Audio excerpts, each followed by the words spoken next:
Today, there's a new railway line along part of the ancient Silk Road.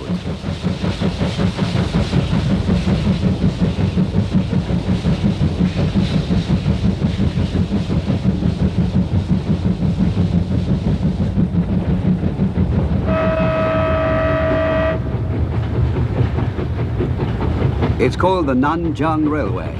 It runs for about 476 kilometers, or 300 miles, between Turfan in the Xinjiang Uyghur Autonomous Region to the town of Korla, through the Gobi Desert, past the Tian Shan Mountains, and straight across the Taklamakan Desert.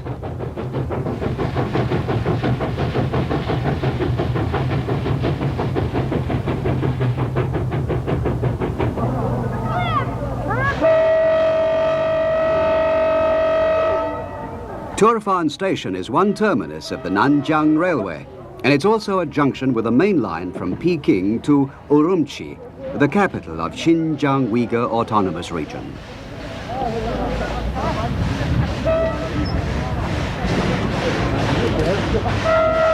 Our journey began here in Turfan, an oasis city on the Silk Road with a long history.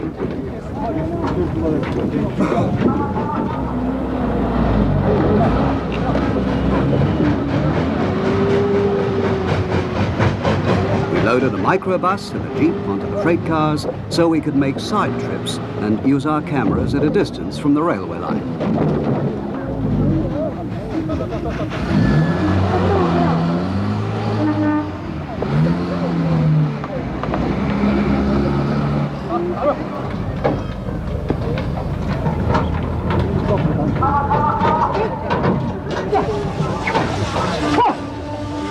We also loaded some camels onto the train, because on the part of the Silk Road that lies across the Tian Shan Mountains, there are still some places which you can only visit on horseback or by camel.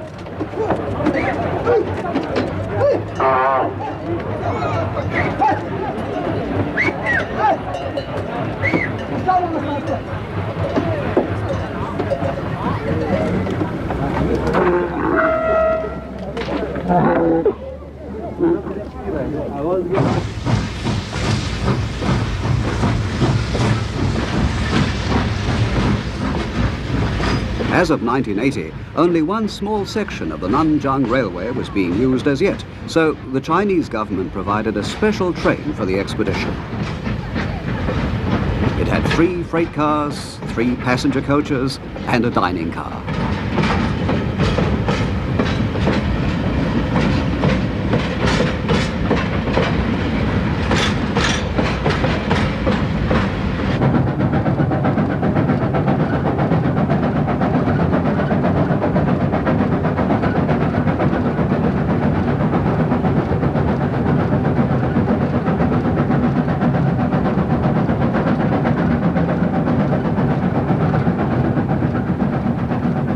As soon as we'd left Turfan, we were in the Gobi Desert, which extends as far as you can see. The train passes through the desert on the way to the Tian Shan Mountains, which rise to peaks of more than 4,000 meters, or 12,000 feet.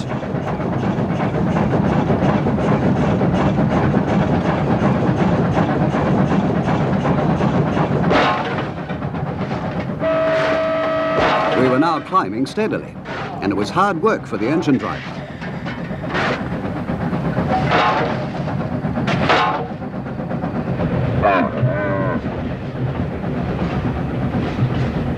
It was the first time the camels had ever traveled by train, and it seemed very different to them from walking the sands of the desert.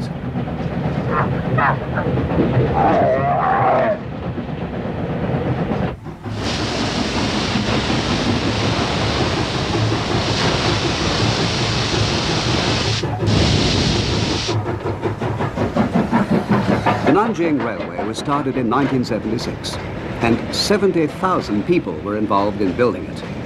They only finished laying the track at the end of 1979. The railway builders included members of the People's Liberation Army Railway Corps and civilians, and the building of the line was a sort of joint civilian army project.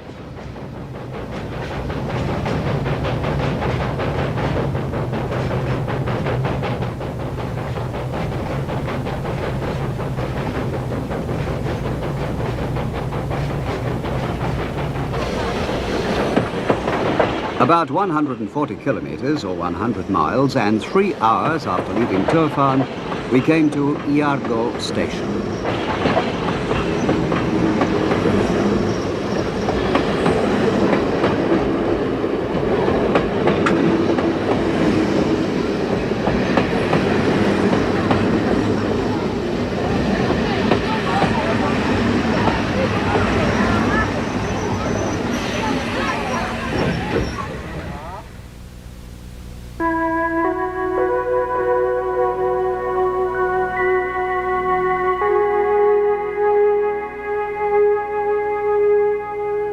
The town of Iargo stands in the foothills of the Tian Shan mountains.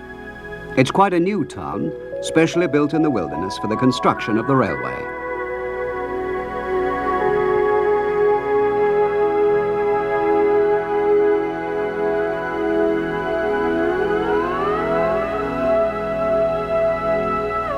In one corner of the town lies an old signal tower, originally built about 1,300 years ago during the Tang dynasty.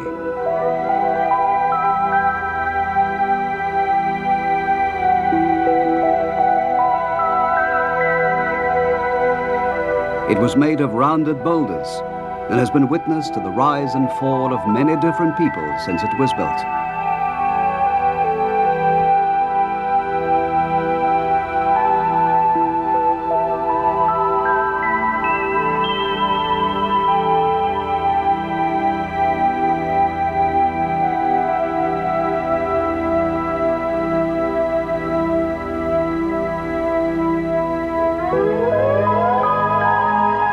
During the Tang dynasty, soldiers were garrisoned here to protect the travelers passing through the mountains and to keep an eye on the people of the western lands, who often posed a threat to the power of the emperor. Here you can find many ancient forts like this one.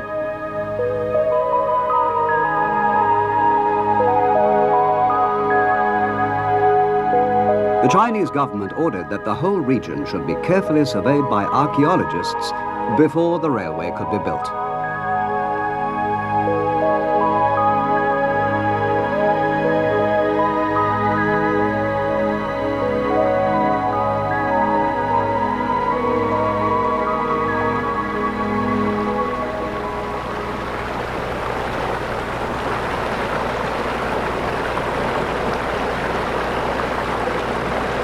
This is the Ara, a fertile valley which runs past Iargo deep into the Tian Shan mountains, and many ancient grave mounds have been found here and excavated.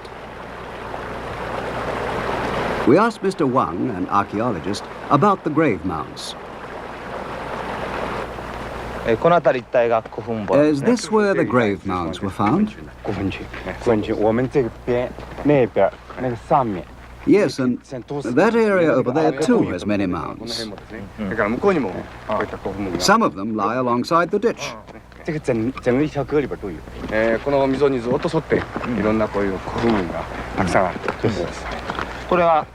How were they built?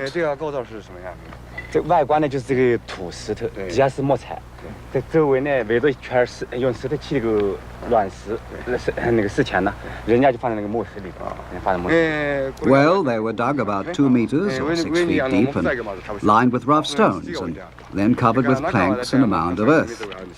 They were tombs for the dead.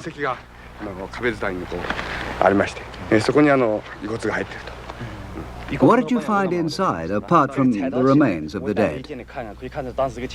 Here's something I found during the excavation. You can still see the painted decoration. How old is it? It's from the period of the spring and autumn annals, about 2,500 years ago.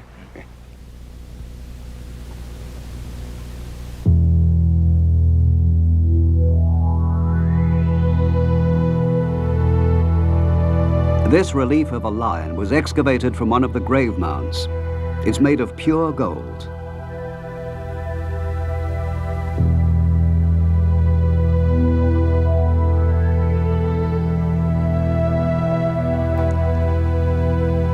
These smaller pieces are also of pure gold, and they could be either lions or tigers. The archaeologists think that this is a belt plug. Similar objects have been found at sites of the same age in Iran and also in the tombs of the ancient Scythian people in the USSR.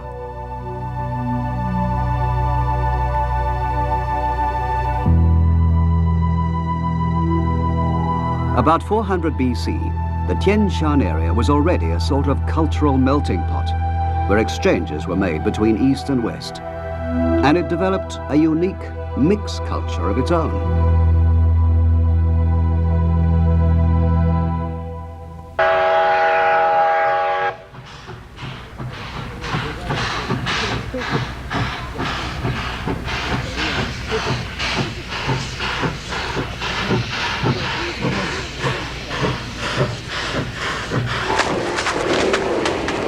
The main work of building the Nanjing Railway was done by the PLA Railway Corps.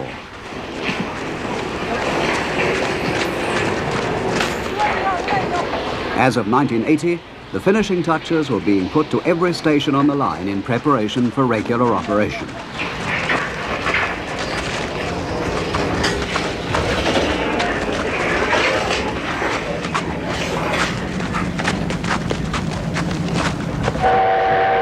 Here's a steam locomotive of a kind that's popular among railway buffs everywhere, and which has been built in China since the 50s.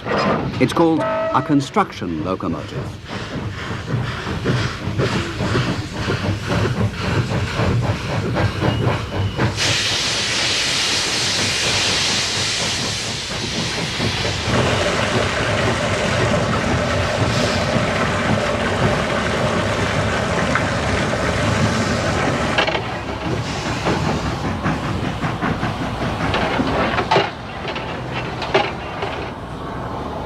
This is called a liberation locomotive, and it's of an old design once used on the Manchurian Railway.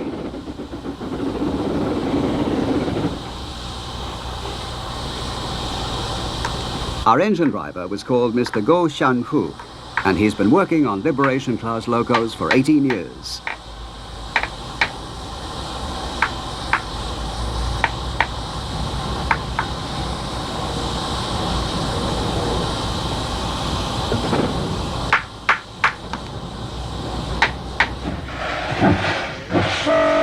Beyond Iargo, the railway is under army control, and they were making tests all along the track to prepare for the opening. The expedition made its way by working on the test train schedule.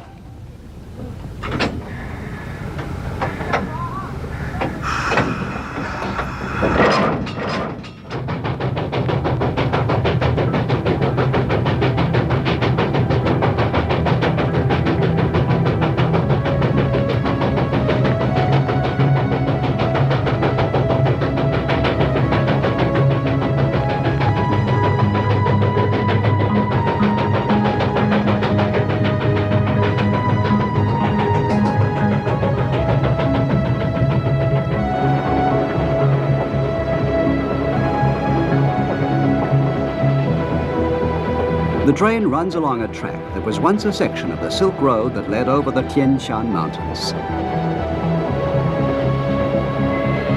There are two ways to Kola, and one goes through the wastes of the Taklamakan Desert.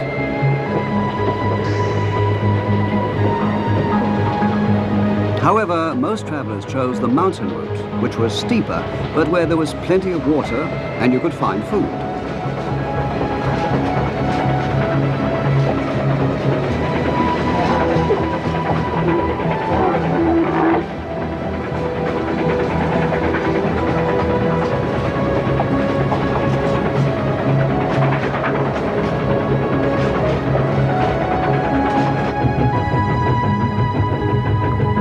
The train's now approaching the foothills of the Tian Shan Mountains, and the way is steeper.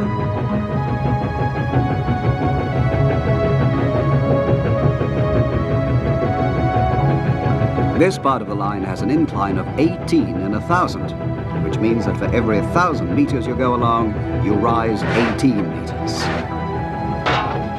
It's the first tough section of the journey over the mountains, and we soon reach an altitude of 1,500 meters, or 4,500 feet.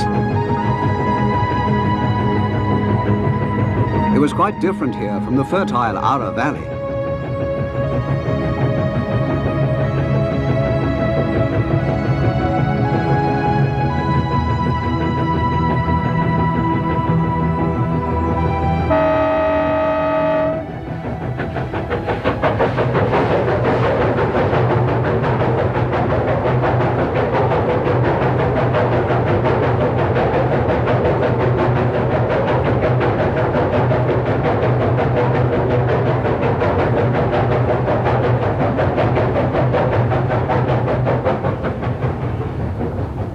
There were no trees or grass. The scenery became much rougher, and the train passed through one tunnel after another.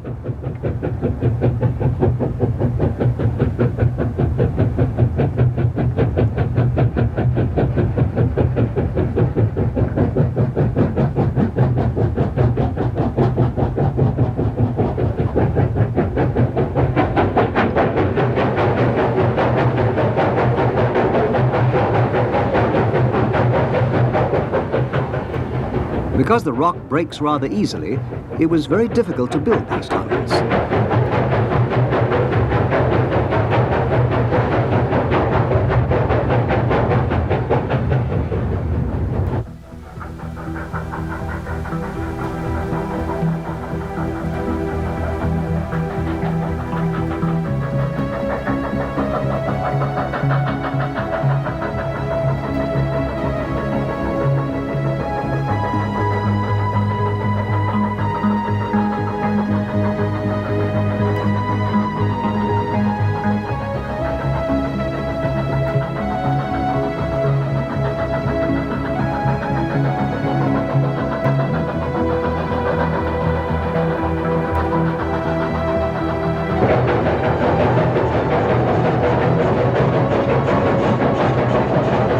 There are 29 tunnels on the Nanjiang Railway, from 60 to 6,000 meters in length.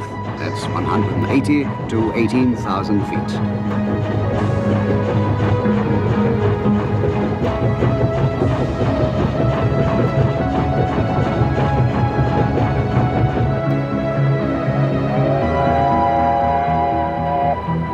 There are also 36 viaducts and bridges. And the steep sides of the valleys have been traversed by zigzags to avoid too great an incline.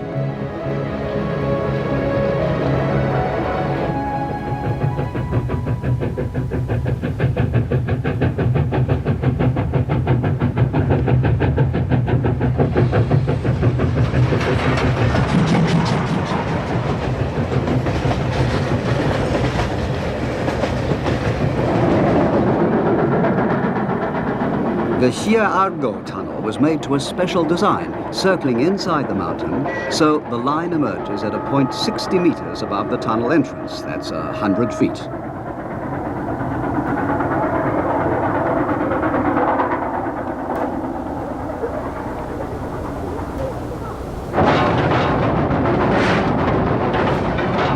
Inside, the line is very steep, and 2 locomotives are necessary to pull a long train through the tunnel.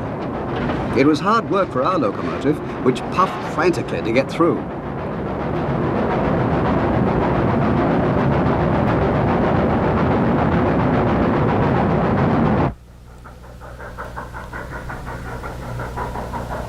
Now we were out again, and you can see below the mouth of the tunnel we entered just a short while ago. In this way, the train gradually crosses the mountains.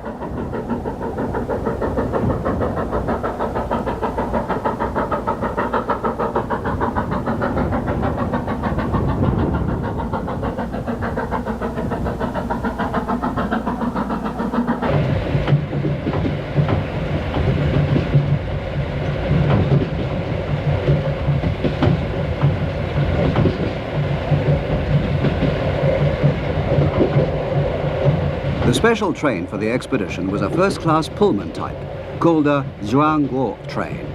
It had big compartments and was very comfortable. The kitchen, of course, was coal burning. The head chef, who was 69 years old, and 2 assistants, worked hard to provide us with the best possible fare.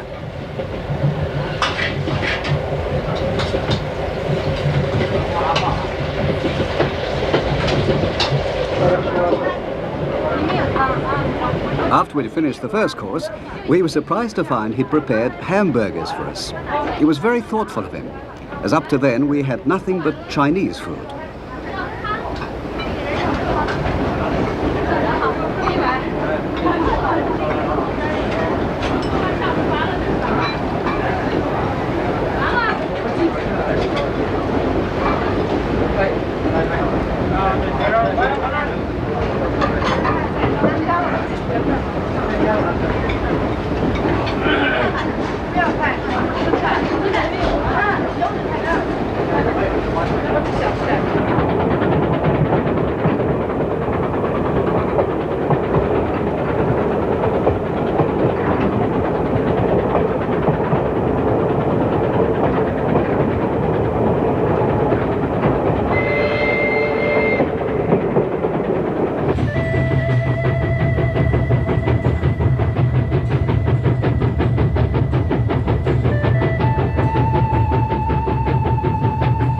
Now the altitude was 2,500 meters, 7,500 feet. But it was still only part of the way to the highest point. The huge locomotive was already straining at the steepness of the slope.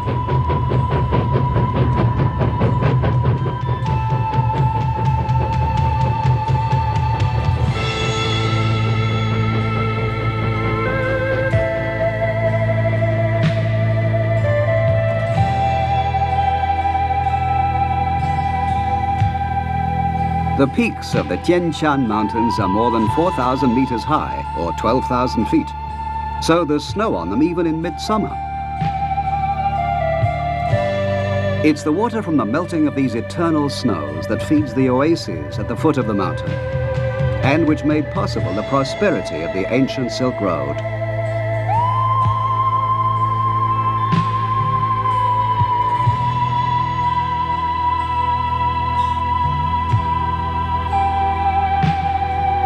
This area is a pasture land for nomadic tribesmen who welcomed us from horseback.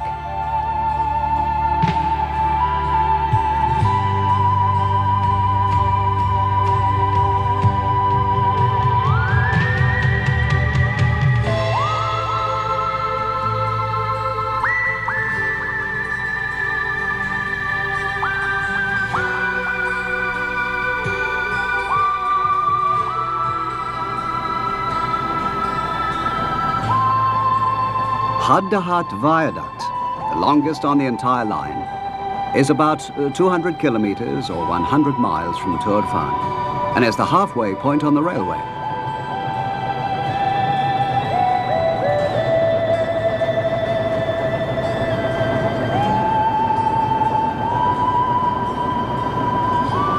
Here, the nomads have to bring everything they need by horse and camel from Turfan, a journey that takes them more than a week.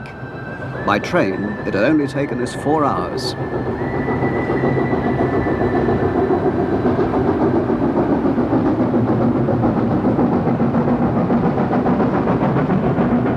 The new railway will be very important to these people. They call it the Happiness Railway.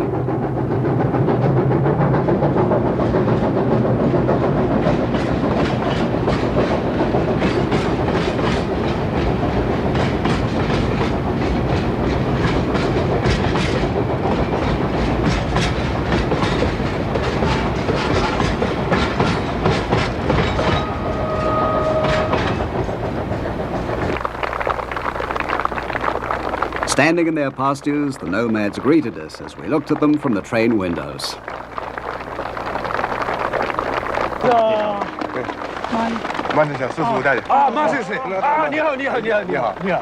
They're of the Mongolia Torf tribe, and Mang Guangqiang is a descendant of the Torf kings.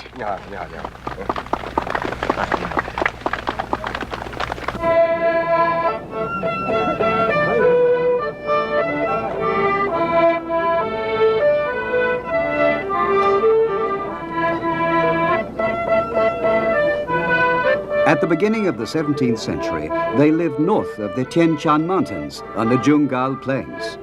Then, as the result of tribal fighting, they left that area and drifted as far away as the Volga River in Russia.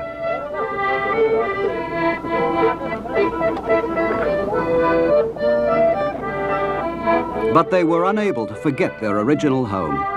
And during the latter half of the 18th century, with great difficulty, they managed to find their way home. Man would have been the 48th king since the return.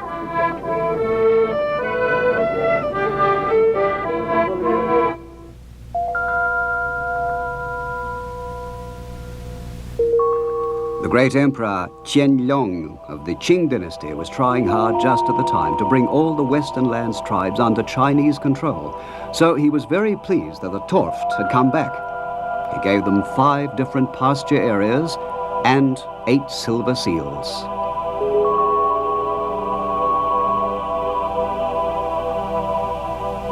The seals are inscribed, and they read, "To the loyal and brave king of the ancient Torft people."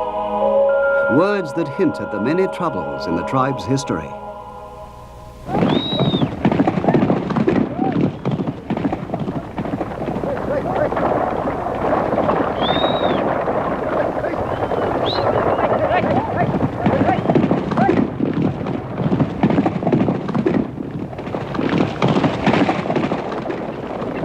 Today, the Torft still wander the Tian Shan mountains with their livestock, herd them with lassos, and live in tents. They still show the pristine vigor of the nomadic peoples of the Silk Road.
Now is the time to use the camels we had brought with us from Turfan.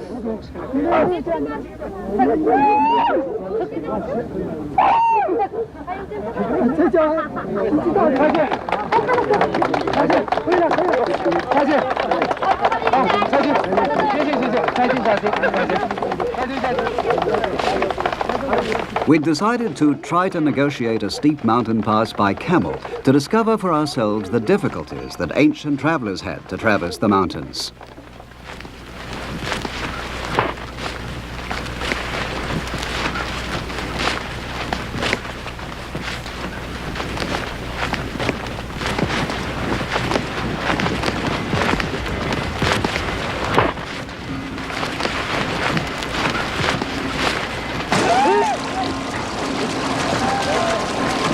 Part of the road was very swampy, and the camels rocked violently back and forth as they struggled to keep their footing.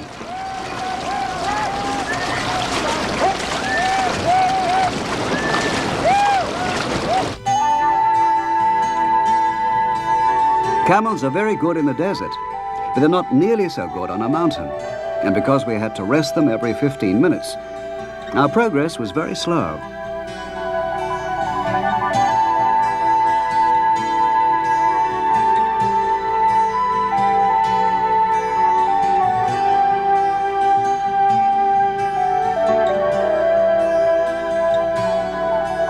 After 5 hours, we had ascended to 3,500 meters, or 10,000 feet, and passed into a region of everlasting snow.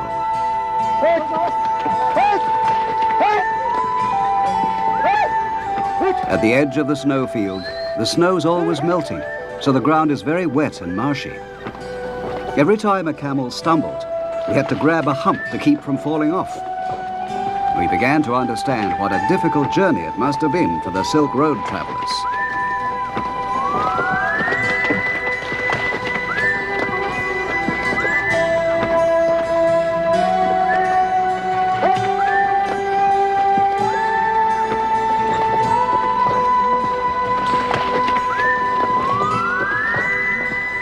After 7 hours, we finally reached the pass, which is at an altitude of 3,800 meters, 12,000 feet.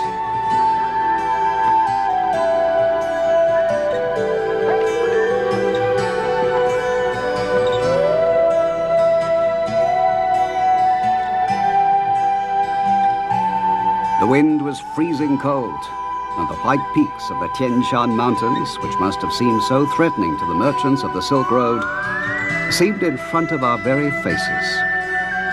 We were looking at a sight that must have impressed many travelers in the old days.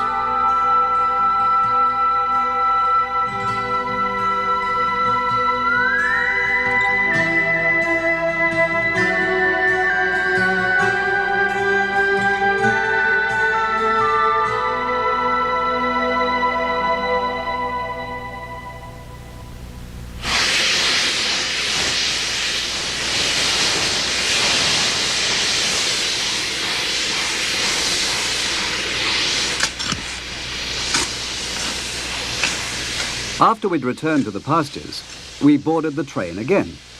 We were going to make the same trip again, but this time by railway. Because it's to go to the highest point on the Nanjing Railway, the locomotive is checked with great care.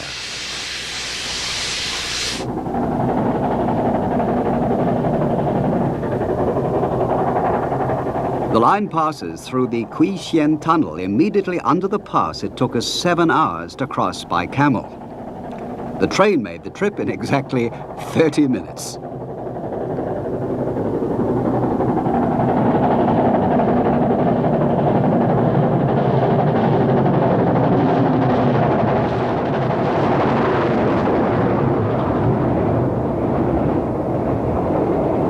The tunnel is more than 6 kilometers long, 3 miles, the longest tunnel on the railway.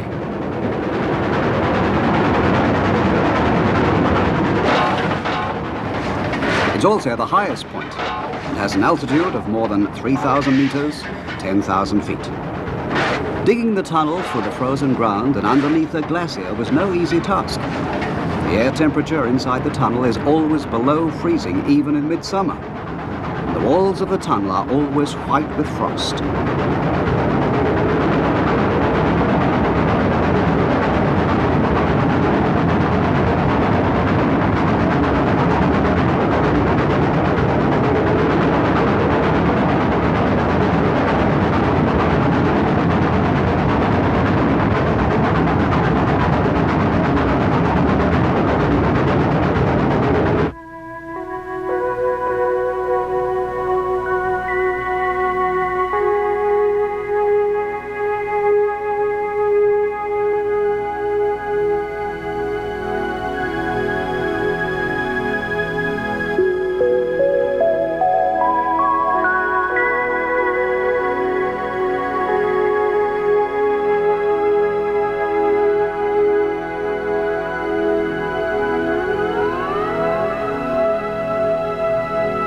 As soon as we had emerged from the tunnel, we could see that the scenery had completely changed. Instead of the rocky mountains and snow-covered peaks, we saw a fertile valley spread out before us. It was the Ura-Sutai Valley.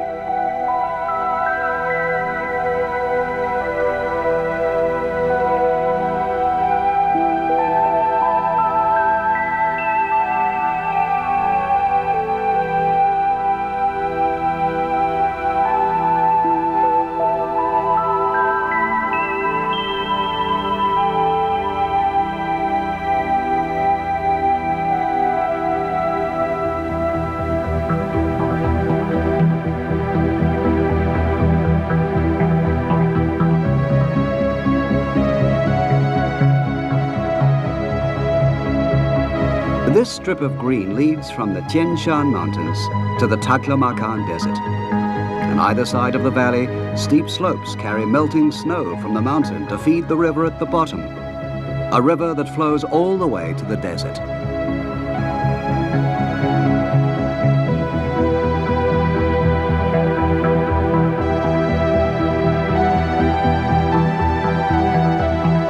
As we descended into the valley, we came to a green marshy area called the Yanqi Plain, a fertile land with plenty of water from the melting snow on the mountains.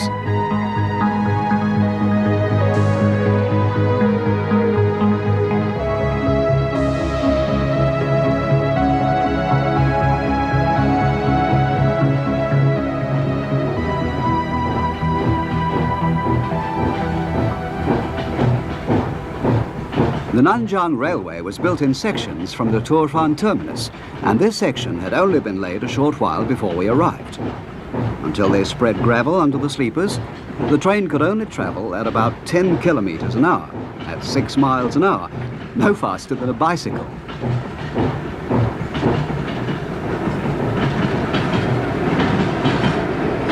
Yanqi is a Silk Road oasis town with a very long history.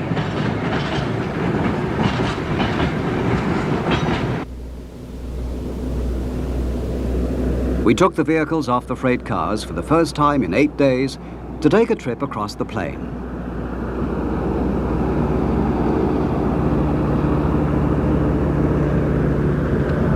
This is the Kaidu River, which was once an icy torrent flowing down from the Tian Shan mountains.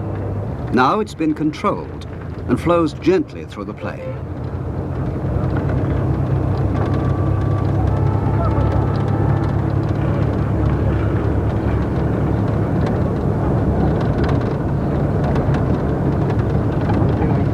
Xuanzang, a famous Chinese Buddhist priest who visited Yanqi in the middle of the 7th century, described it in these words: "The land is good for cultivating millets, barley, Chinese dates, grapes, Western pears, and Chinese pears.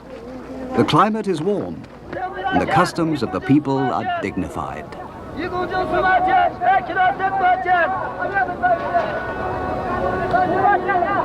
We went to take a look at an open-air market in the middle of the town and found it full of excellent fruit and vegetables.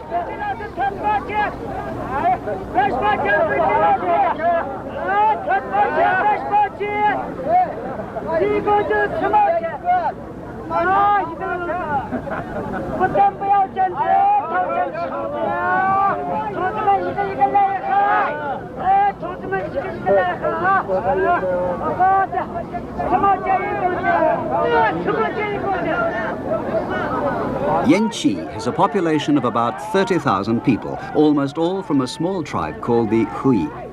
Their ancestors were nomads from the plains of Mongolia, and they're Muslims.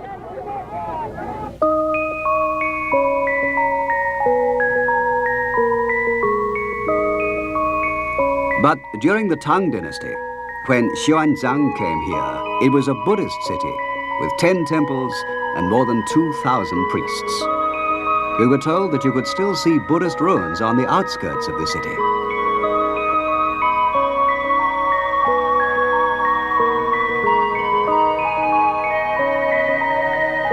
They were talking about these, the Shikushin 1,000 Buddha caves.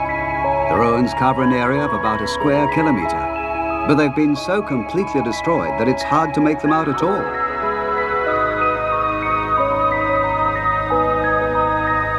Even so, we could just discern traces of temples in 7th century style.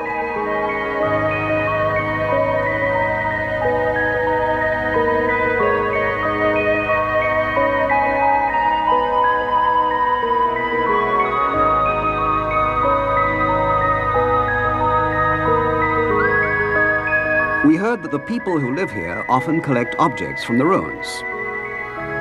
We spoke to a man who had found something in the ruins. Did you find this here? Yes, right here. May I see it for a moment?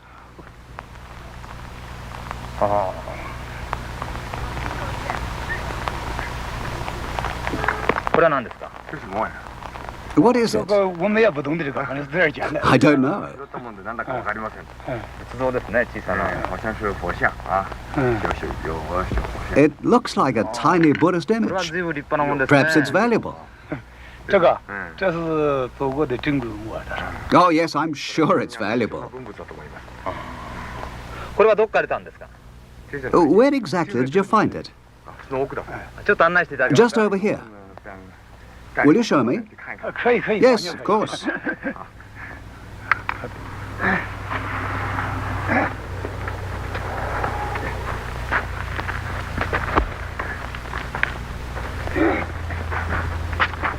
どこですか。在什么地方呢？ Was it here? 在这里边捡的。あ、その奥だ。 Yes, 这个里边。 just there. 穴の洞窟のところだ。その奥から拾ったと。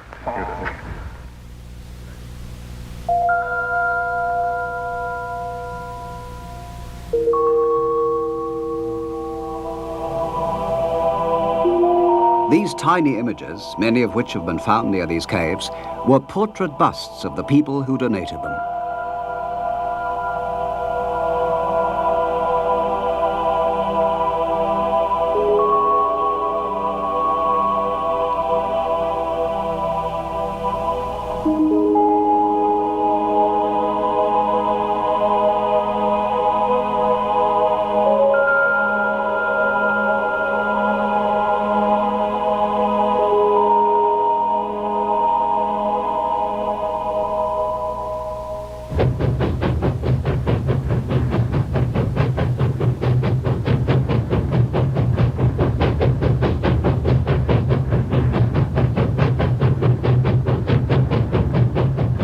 On the morning of the 10th day since we'd left Turfan, the train puffed out at Yanqi and headed for Korla, the last station on the line.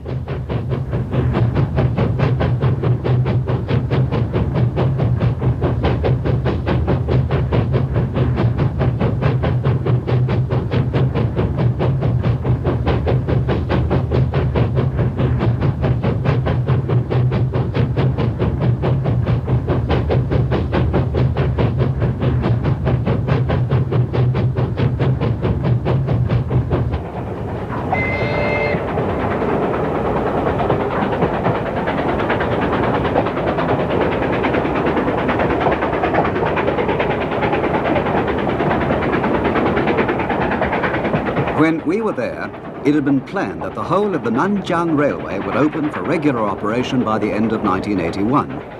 And there are plans to extend it one day to the town of Kashgar on the far western edge of the Taklamakan Desert. When the extension has been finished, the hard journey across the desert, today a toilsome trouble, will be nothing more than a pleasant train ride.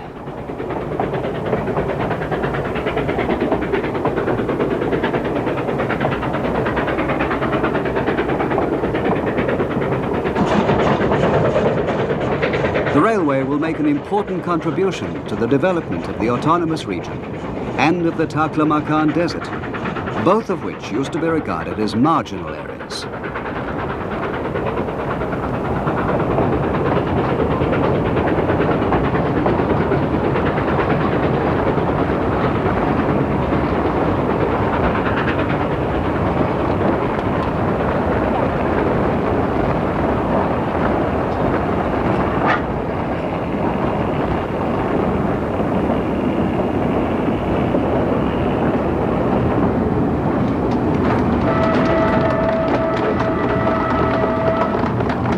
By the time we reached Korla station, the sun was far in the west, but an enthusiastic welcome awaited us from soldiers of the PLA.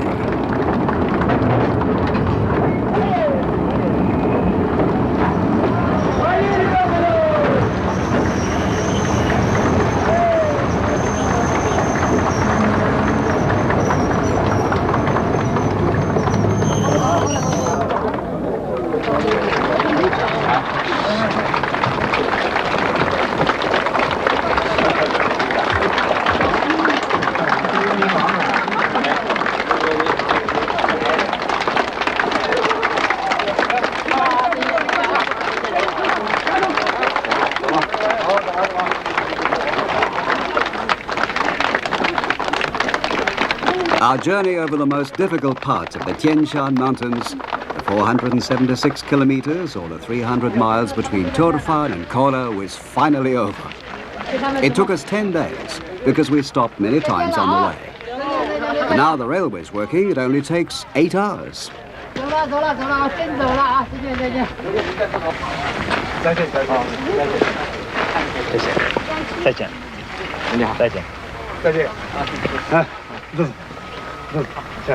Even the Silk Road is changing today.